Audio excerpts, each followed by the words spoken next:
হাজারো ক্লান্তি নিয়ে সংসারের এই কাজগুলো হাসি মাখা মুখ নিয়ে করতে কিন্তু একমাত্র মেয়েদের পক্ষেই সম্ভব। মেয়েরা এমন একজন মানুষ যারা যতই শরীর খারাপ থাক না কেন, ভালো থাকুক বা মন খারাপ থাক, যেটাই থাকুক না কেন, সংসারের এই কাজগুলো করতে যেন তাদের ভালো লাগার একটা জায়গা। সংসার হচ্ছে ভালো লাগার, ভালোবাসার, মায়ের একটা জায়গা, যেখান থেকে মেয়েদের মৃত্যু ছাড়া কখনো বের হতে পারে না। অনেক মেয়েরা আছে সংসার জীবন কি সেটার প্রতি কোনো ধারণা বা কোনো কিছুই থাকে না। একটা সময়ের পর এই সংসারটাই যেন তার জীবনের সব কিছু হয়ে দাঁড়ায়। ভালো লাগা বলতে ওই একটাই, নিজের সংসার। সেটাও অনেক ভালোবাসা, অনেক যত্ন, অনেক মায়া দিয়ে সাজাতে হবে, গোছাতে হবে। আর সংসারে যে মানুষগুলো থাকে তাদের জন্য কিছু করতে পারা যেন অন্যরকম একটা ভালো লাগা কাজ করে। হ্যালো এভরিওয়ান, আসসালামু আলাইকুম। সবাই কেমন আছেন? আশা করি সবাই ভালো আছেন এবং সুস্থ আছেন। প্রতিদিনের মতো আবারও আমি আমার সংসারের কাজকর্ম আপনাদের সঙ্গে শেয়ার করতে চলে আসলাম। সকালবেলা ঘুম থেকে ওঠার পর মেয়েদের তো রান্নাঘরে একটাই কাজ থাকে, যে সকাল সকাল সকালের নাস্তা বানিয়ে নেওয়ার জন্য। তো আমি হচ্ছে রুটি বানিয়ে নিয়েছি। আর এই তো এদিকে হচ্ছে বছরের শেষ কাঁঠাল। এখন তো চারপাশে কাঁঠাল নেই বললেই চলে, হয়তো দু এক জায়গায় পাওয়া যায় কিছু। তবে এই যে একটা কাঁঠাল নিয়ে এসেছিল, কাঁঠালটা পেকে গেছে আর সেটা আমি এখন ভেঙে নিতেছিলাম। ভাবলাম সকালের নাস্তার সঙ্গে কাঁঠালটাও ভেঙে দিই। কাঁঠালের রোয়াগুলো বেশ বড় সাইজের ছিল আর এটা খেতেও বেশ মিষ্টি ছিল। তো একটা সময় কাঁঠাল কিন্তু ভালো লাগতো না, ইদানিং আবার কাঁঠাল খেতে বেশ ভালো লাগে। জানি না, মানুষের রুচি মন সব কিছুরই পরিবর্তন হয়। যেই জিনিসটা আপনার বেশি অপছন্দের থাকবে, একটা সময়ের পর দেখবেন সেটা কেমন করে যেন পছন্দের হয়ে গেছে। তো সকালের নাস্তায় ছিল, রাতের বেলা হচ্ছে আমি সেমাই রান্না করে ফ্রিজে রেখে দিয়েছিলাম। আর সকাল সকাল হচ্ছে রুটি বানিয়ে নিয়েছি। তার সঙ্গে হচ্ছে কাঁঠালটাও ভেঙে নিলাম। বাবুদের জন্য ডিম ভাজি করে দিয়েছিলাম, ওদেরকে খেতে দিয়ে দিয়েছি। আর এদিকে হচ্ছে আমরা নাস্তা করতেছিলাম। আর এই তো সেমাই দিয়ে রুটি খেতে আমার কিন্তু ভালোই লাগে। আপুরা, আপনাদের কার কার ভালো লাগে অবশ্যই কমেন্ট করে জানাবেন।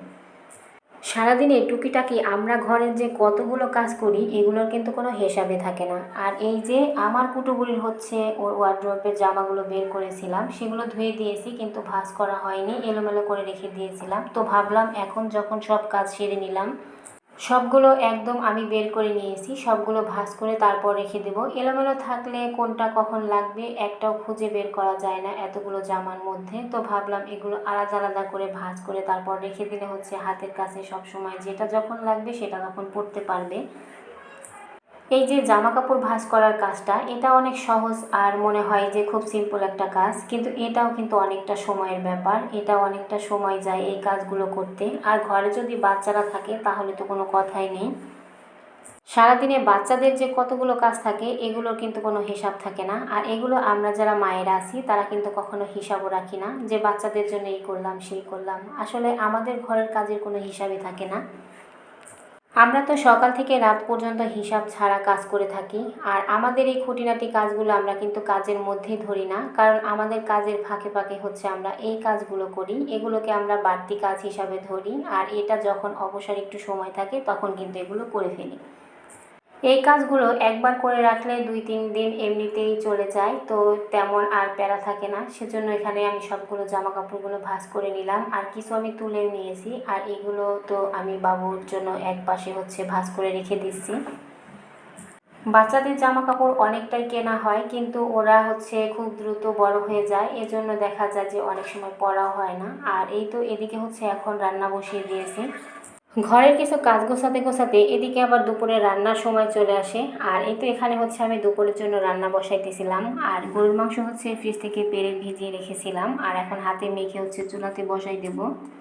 যখন সময় কম থাকে তখন আমি হাতে মেখে হচ্ছে মাংসটা রান্না করি, এতে করে সময় বেঁচে যায় আর রান্নাটাও খুব তাড়াতাড়ি হয়ে যায়। দেখা যায় যে মশলা কষিয়ে রান্না করতে করতে বেশ অনেকটাই সময় পার হয়ে যায়। রান্না করতে করতে আমরা রান্নার সহজ পদ্ধতি নিজে নিজে বের করে ফেলি, কিভাবে সহজভাবে রান্না করা যায়, কিভাবে সময় একটু কম পাওয়া যায় আর সময় কমের মধ্যে রান্না করে ফেলা যায়। আর এই তো এদিকে হচ্ছে মাংসটা রান্না করে নিলাম। অন্য আর একটা চুলার মধ্যে আমি হচ্ছে ডাল বসিয়ে দিয়েছিলাম, সেটাও হয়ে গেছে। তো ফোড়ন দিয়ে নামিয়ে নেব। আর এই তো আমার মাংসের হচ্ছে ফাইনাল লুক। মাংসের কালারটা এত সুন্দর এসেছিল, এটা খেতেও কিন্তু ভীষণ মজার ছিল। তো যাই হোক, সব কাজ সেরে অবশেষে দুপুরের খাবার একদম রেডি, সবার খাওয়া হয়ে গেছে। এটা হচ্ছে আমার খাবার, বেড়ে নিয়েছিলাম ডাল, গরুর মাংস, গরম ভাত আর লেবু। তো দুপুরে খাওয়া দাওয়া শেষ করে অনেকটা সময় পার হয়ে গেছে, এখন হচ্ছে বিকেলের দিকে। তো আমরা একটু ছাদে এসেছিলাম ঘুরতে।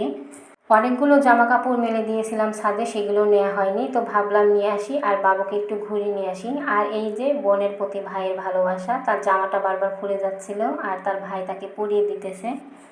আমার বুড়িটা হচ্ছে ছাদে আসলে শুধু দৌড়াদৌড়ি করে, সেজন্য ওকে আর বেশি ছাদে আনা হয় না, হঠাৎ দু একবার নিয়ে আসি। আর এই যে সে দুষ্টামি শুরু করলে আর থামতেই চায় না। এখানে আবার কিছু ফুল গাছ লাগানো হয়েছিল। এই তো বাতাস আসছিল, খুব মিষ্টি একটা বাতাস। তো আমরা এখানে একটু ঘোরাঘুরি করলাম, তারপর চলে এসেছি বাসায়। এখানে হচ্ছে আমি একটা সালোয়ার কাটিং করে নিতেছিলাম, তো এখন কেটে রাখবো, যখন সময় পাবো তখন হচ্ছে বানিয়ে নেব। এই তো প্লাজো কাটিং করে নিতেছিলাম। আর আজকের ভিডিওটা কেমন লাগলো অবশ্যই কমেন্ট করে বলবেন।